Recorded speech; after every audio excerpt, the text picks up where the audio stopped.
to introduce to all of you about a terrestrial ecosystem that is very interesting to learn and know, which is Savannah grassland ecosystem. Savannah is an ecosystem with a huge grassland area spread in acres. It is a vegetation type that grows under hot, seasonally dry climate conditions and is characterized by an open tree canopy, for example scattered tree above and continuous tall grass understory, which is the vegetation layer between the forest canopy and the ground.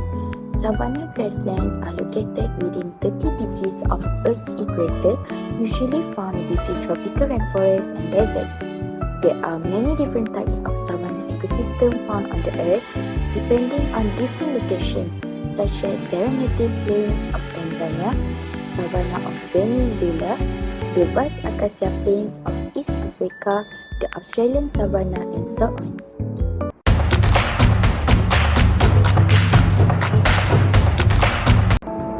A savanna is any kind of ecosystem that has both tree and a mix of shrub and grassland.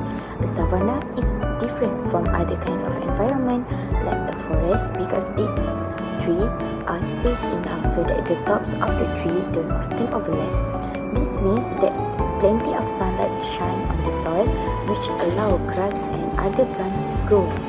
Furthermore, savanna have extreme wet and dry season. They can receive over 4 feet of rain during the wet season and as little as a few inches during the dry. Due to this lack of precipitation, it is very difficult for large plants like trees to grow in savannas.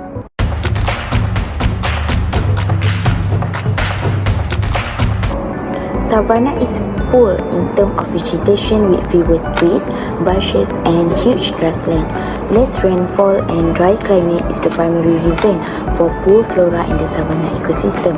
On the other hand, the savanna is quite rich in terms of the fauna of the region. It is a home for a wide variety of animal species, starting from carnivorous, herbivorous, omnivorous to scavengers and others. The savanna ecosystem provides shelter to various species of animals, grazing animals, insects, and many large land mammals including elephant, giraffe, zebras, rhinoceros, buffalo, lion, leopard, and cheetahs. Other animals include crocodile, antelope, ants, termites, kangaroo, and snakes. Many of the savanna biomes animals are grazing herbivores that migrate through the region.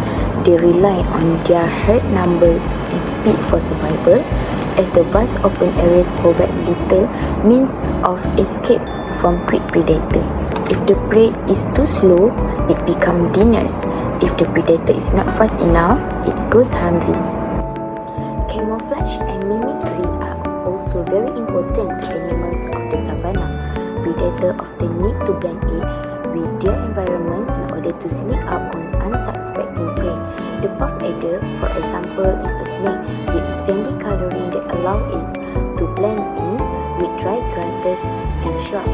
Prey also use the same camouflage technique as a defense mechanism to conceal themselves from animals higher up on the food chain. In terms of flora in the savanna ecosystem, the savanna is known as a grassland due to the insufficient number of trees.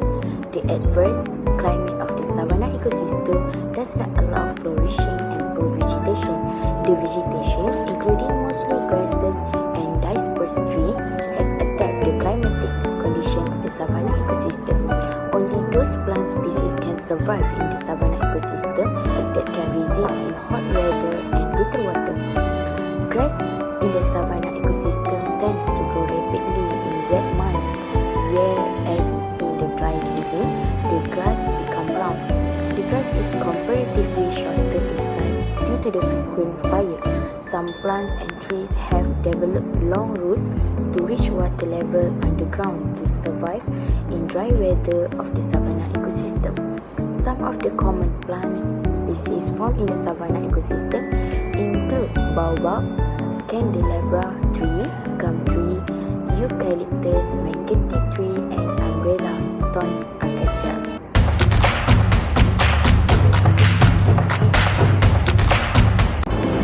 The savanna ecosystem plays a crucial role in maintaining the balance of Earth's environment, which is a home to a diverse array of plants and animal species. The unique mix of grasses, shrubs, and trees supports a variety of wildlife, contributing significantly to global biodiversity. Moreover, savanna are critical habitat for a variety of wildlife, including iconic species like lion, elephants, and also giraffe. Preserving this ecosystem is crucial for the survival of many species. Savanna ecosystem also play a role as a human livelihood. They provide resources such as food, medicines, and materials for traditional practice. Sustainable management is essential to support these communities.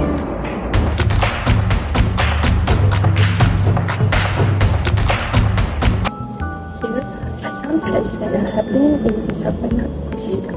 As we know, the number and the type of vegetation is quite low because it has a wide range of land and low compared to other ecosystems. So, the most threat that is recently happening is forest fire. It can occur at different times of the year. It happens in both seasons, dry and wet season.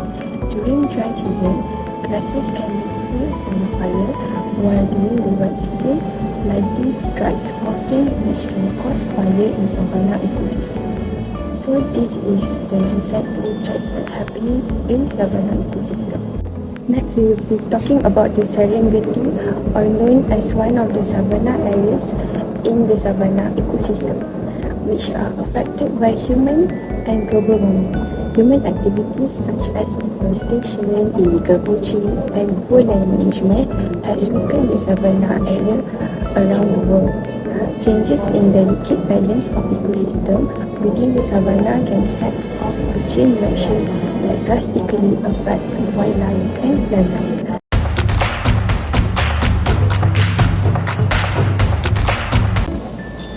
There are several ways of conserve this savanna ecosystem. Firstly, we need to understand the ecosystem. For example, the study of ecological process that drive the savanna ecosystem, including three things: the role of fire, grazing, and the interaction between species. Next, also in identifying key species and their ecological role. That is for the first way how to conserve. Next, habitat protection, such as establish protected areas to safeguard large tract of savanna habitat. Plus, the fire management also need to be taken care of, since this is the biggest threats that happening in savanna ecosystem. First, use uncontrolled burn to mimic natural fire regime and prevent the build-up of fuel can lead to uncontrolled wildfire. Lastly, monitor the invasive species that can outcompete native species and disrupt the ecosystem, besides by developing strategies such as mechanical removal or biological control method.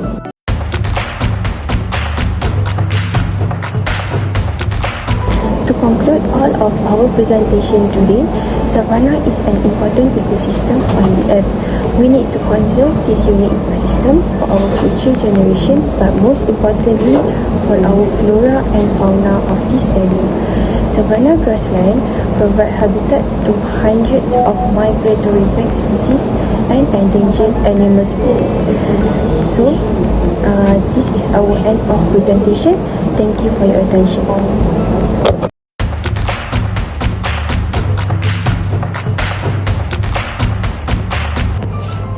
Hello everyone, my name is Fredicia and now I will tell you about limestone ecosystem. Limestone ecosystem refers to an environment where limestone rock play a significant role in shaping the physical and chemical characteristics of the habitat. Limestone is a sedimentary rock composed of calcium carbonate that is made up of calcite and aragonite. Limestone is often derived from the accumulation of marine organisms such as shell and coral. Limestone is formed through geological and ecological process of limestone rock. First, the remains of marine organisms containing calcium carbonate such as coral and shellfish accumulate and from limestone deposit. The marine organisms deposit there are formed experience pressure and hardening from the sediment layer above them, turning them into solid limestone rock. Over time, limestone experiences erosional and weathering process. Different erosion factors from various geomorphological features such as karst topography, including sinkhole, cave, and underground rivers. So, what unique characteristics differentiate limestone from the other ecosystem? Limestone ecosystems are often associated with unique karst topography. The process is dissolving limestone by acidic water produce a variety of landforms, including sinkhole, cave, and underground river. The soil in the limestone ecosystem comes from the weathering of limestone, so it is rich in calcium and has high alkaline. The process of calcium carbonate deposition from water that fall or seize through cave can form amazing karst formation such as stalactite and stalagmite. Limestone ecosystem can release calcium carbonate into the water, thereby affecting existing aquatic species. Limestone often contains fossil because most of this rock is formed from the deposit of ancient marine organisms. The formation of limestone also affects the species that live in it. Soil rich in calcium and other minerals support the growth of special and unique plants. Apart from that, the animals in this ecosystem are also special animals that can adapt to the condition in the limestone ecosystem. Therefore, limestone has a high level of endemic species. Gamatong Cave is an example of a limestone ecosystem. Gamatong Cave is located in Gamatong National Park, Sabah, Malaysia, in a beautiful wilderness and mountains area. Gamatong Cave has a unique limestone ecosystem in the form of stalactite and stalagmite, which are formed by the deposition process of calcium carbonate from water-containing minerals. This cave is inhabited by various special and endemic species. Hello! Today, I will be your tour guide this day. My name is Haikal Hazwan and today we will be visiting Gamatong Cave, that located at Sandakan, Sabah. My friend already explained about the formation of this cave, and now I want to introduce the flora and fauna that live in this unique ecosystem. Here we have black-nest swiftlet, or its scientific name Aerodromus maximus. This species built the nest on the upper side of the wall. Their nests are unique because it is edible and have health benefit. It is used in soup and traditional medicine. The characteristic of the Aerodromus maximus is it can be identified with its black color on its upper part of the body, and on the lower side of the body it has light brown. When we talk about cave, the first thing that pops in your mind is bats. There are 16 species of bats that are recorded in Gamatong Cave. For example, Rhinolophus boniensis, Biotis gamantongensis, Miniopterus magneter, and many more that you can find in this cave. There are also land snails that can be found in this cave, such as Alicaeus jagori, Chamalicaeus pecus, and endangered Plectostoma miracle. There are also abundance of cockroach and centipede that can be found lying on the side of the wall. Around the cave, there are few species of cretan trees such as Hopia beccariana, Shorea acrinovosa, Shorea hypoleuca, and Dipterocarpus confectus. There are also fungi that grow on dead arthropod and dead bed, such as Ascomycetes sp and Aspergillus sp. The land around limestone ecosystem are quite unique because the soil has high alkalinity. Therefore, Plants that have adapted can only thrive in this ecosystem. Time for unique fact. Did you know that Gomantong Cave, not a large single cave, but rather a bunch of caves? It has 27 caves, with two larger caves, that is Simut Putih and Simut Hitam. It has 3,297 hectare areas. This cave is found by C. Bemifles in 1782 by the help of local people. This cave also is the largest limestone outcrop in Lower Kinabatangan. There are approximately 2 billion bats and thousands of swiftlets that live in the cave.